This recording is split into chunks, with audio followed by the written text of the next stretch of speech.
भगवान गरुड़ ने बताया कि वैतरणी नदी कैसी होती है और इसे कैसे पार किया जाता है। यमपद की यात्रा गरुड़ पुराण पर आधारित एक कथा। महाराष्ट्र के एक छोटे से गांव बेलापुर में एक वृद्ध ब्राह्मण रहा करते थे। नाम था सोमदत्त। जन्म से ही वह धर्मपरायण थे। उन्होंने वेदों का अध्ययन किया था, यज्ञ वन और पारंगत थे और जीवन भर उन्होंने पूजा पाठ, दान पुण्य और सत्कर्मों को ही अपनी दिनचर्या बनाया। उनका जीवन एक आदर्श ब्राह्मण का जीवन था, शांत, विनम्र और करुणा से भरा हुआ। गांव के लोग उन्हें बहुत मानते थे। जब कोई दुखी होता वो सोमदत्त के द्वार पर आता। वे न केवल धार्मिक सलाह देते बल्कि यथासंभव मदद भी करते। वृद्धावस्था में उनका जीवन पूरी तरह भगवान विष्णु की भक्ति में लीन हो गया। प्रातः और सायंकाल तुलसी के पौधे के समक्ष दीपक जलाना, विष्णु नाम का पाठ करना और रामायण का श्रवण ही उनका जीवन बन गया था। एक दिन जैसे ही सूर्य की पहली किरणें आकाश में फैली, सोमदत्त तुलसी के पास दीपक लेकर पहुँचे। उन्होंने ओम नमो भगवते वासुदेवाय का जाप करते हुए दीप जलाया और अचानक उनके मुख से नारायण निकला। यह उनका अंतिम उच्चारण था। कुछ ही क्षणों में उनकी आत्मा शरीर से मुक्त हो गई। उनके शरीर से निकलते ही आत्मा ने एक अलौकिक हल्कापन अनुभव किया। चारों ओर एक शांत प्रकाश फैल गया था। आत्मा ने नीचे देखा, उनका निर्जीव शरीर तुलसी के पास पड़ा था और परिवारजन रो रहे थे। पर आत्मा को अब किसी प्रकार का मोह नहीं था। वो अपने कर्म फल की यात्रा पर निकल चुकी थी। जैसे ही आत्मा ऊपर उठी, उसे दो दिव्य पुरुष दिखाई दिए। वे थे यमदूत, परंतु वे भव्य या रौद्र रूप में नहीं थे, जैसे शास्त्रों में पापियों के लिए वर्णित होते हैं। इन यमदूतों के मुख पर गंभीरता के साथ एक दिव्य तेज था। ब्राह्मण अश्रेष्ठ उनमें से एक बोला, अब आपको यमलोक की यात्रा करनी है। आप भयभीत रहो, ये मार्ग कठिन अवश्य है, पर आपके पुण्य आपको मार्गदर्शन करेंगे। आत्मा ने शांत भाव से सर हिलाया और यात्रा प्रारंभ की। पहला पड़ाव वैतरणी नदी। कुछ ही समय में एक भव्य नदी के किनारे पहुँचे। काली, गंदी और असहनीय दुर्गंध से भरी हुई ये थी वैतरणी नदी। इसकी लहरें रक्त, मल और मांस के टुकड़ों से भरी हुई थी। नदी में अनेक आत्माएं झटपटा रही थीं। कोई डूब रहा था, कोई पुकार रहा था, कोई अपने कर्मों पर पछता रहा था। सोमदत्त ने यमदूतों से पूछा, मैंने तो जीवन भर धर्म का पालन किया, फिर इस गंदे और भव्य स्थान से क्यों गुजरना? यमदूत बोले, हे पुण्यात्मा, यह वैतरणीय है। इसे पार करना हर आत्मा के लिए अनिवार्य है, परंतु केवल वे ही इसे बिना कष्ट पार कर सकते हैं जिन्होंने गोदान किया हो, धर्म पूर्वक जीवन जिया हो और मृत्यु के समय भगवान का स्मरण किया हो। सोमदत्त के मन में शांति आई।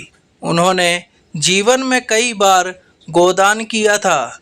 तभी नदी से एक दिव्य गाय प्रकट हुई। उसका शरीर सुनहरे प्रकाश से चमक रहा था। उसके माथे पर चंद्रचयन था और आंखों में ममता और करुणा का भाव था। गाय बोली, हे भक्त, आपने मुझे गोदान किया था, अब मैं आपको इस वैतरणी से पार कराऊंगी। सोमदत्त गाय की पीठ पर बैठे और गो उन्हें सहजता से नदी के पार ले गई। उन्होंने देखा कि दूसरी आत्माएं उन्हें ईर्ष्या और आश्चर्य से देख रही थी। दूसरा पड़ाव चित्रगुप्त का लेखागार। नदी पार करते ही वे एक भव्य भवन के द्वार पर पहुंचे। यह था चित्रगुप्त का लेखागार। विशाल दरवाजे, ऊंची छत और अंदर लाखों ग्रंथों की अलमारियां थी। बीच में एक विशाल सिंहासन पर चित्रगुप्त देव विराजमान थे। उनके हाथ में एक स्वर्ण कलम थी और सामने एक विशाल ग्रंथ खुला हुआ था।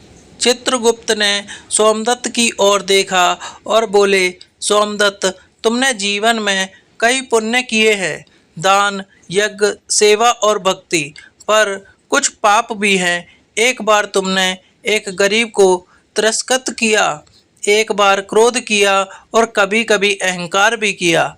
सोमदत्त ने सिर झुका लिया। चित्रगुप्त बोले, परंतु तुमने विष्णु का नाम स्मरण करते हुए जीवन जिया और अंतिम क्षण में नारायण का उच्चारण किया। यह तुम्हारे समस्त पापों का प्रायश्चित है।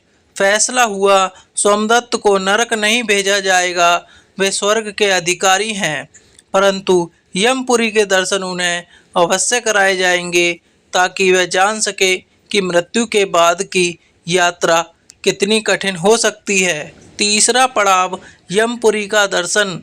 अब सोमदत्त को एक विशेष रथ में बैठाकर यमपुरी की ओर ले जाया गया। रथ आकाश में उड़ रहा था और नीचे भयानक दृश्य दिख रहे थे। उन्होंने देखा, एक आत्मा को उबलते तेल के कढ़ाई में डाला जा रहा है, किसी को कांटों पर गिराया जा रहा है, कोई राक्षसों द्वारा नोचा जा रहा है। सोमदत्त की आंखें करुणा से भर गईं। उन्होंने यमदूतों से कहा, यह दृश्य बहुत कष्टदायक है, क्या कोई इन यातनाओं से बच सकता है? यमदूत बोले, हाँ, जो जीवन को धर्म, करुणा और भक्ति से जीता है, जो गरुड़ पुराण पढ़ता और उसका पालन करता है, वो इन यातनाओं से मुक्त रहता है। तुम्हें यह ज्ञान इसलिए दिया जा रहा है ताकि तुम इस संदेश को आगे पहुंचा सको। अंतिम पड़ाव, विष्णु धाम का द्वार। अंत में रथ एक दिव्य प्रकाश की ओर बढ़ा। दूर से ही भजन कीर्तन की ध्वनि सुनाई देने लगी। स्वर्गीय सुगंध, पुष्पों की वर्षा और शांत वातावरण, ये सब विष्णु धाम की निशानी थी। एक द्वार पर दो दिव्य द्वारपाल खड़े थे। ब्राह्मण श्रेष्ठ उनमें से एक बोला, आपका स्वागत है। आप धर्म, दया और भक्ति के मार्ग पर चले। अब आप भगवान विष्णु के धाम में प्रवेश पा सकते हैं। सोमदत्त ने यमदूतों की ओर देखा और हाथ जोड़कर बोले, मैं चाहता हूँ कि मेरे वंशज और सभी लोग धर्म के मार्ग पर चलें, इस यात्रा का सत्य सब जाने। द्वार खुला और सोमदत्त आत्मा रूप में भगवान विष्णु के चरणों में लीन हो गए। सीख, गरुड़ पुराण केवल मृत्यु के रहस्यों को प्रकट नहीं करता, बल्कि यह जीवन का भी मार्गदर्शन करता है। यह सिखाता है कि मृत्यु कोई अंत नहीं, बल्कि एक यात्रा की शुरुआत है। आत्मा का सफर उसके कर्मों की परीक्षा और अंत में मोक्ष की प्राप्ति। सोमदत्त की कथा हमें सिखाती है कि यदि हम जीवन में सच्चे अर्थों में धर्म, करुणा, भक्ति और सेवा का पालन करें, तो मृत्यु के बाद का मार्ग भव्य नहीं बल्कि दिव्य हो सकता है। यह कथा प्रत्येक मनुष्य को एक प्रेरणा देती है कि जीवन केवल भोग के लिए नहीं, बल्कि मोक्ष की दिशा में एक सतत प्रयास है, और इस प्रयास में गरुड़ पुराण एक अमूल्य मार्गदर्शक है। दोस्तों, यदि आपको ये वीडियो ज़रा भी अच्छा लगा हो तो इसे लाइक ज़रूर करें और हमारे चैनल को सब्सक्राइब करें। धन्यवाद।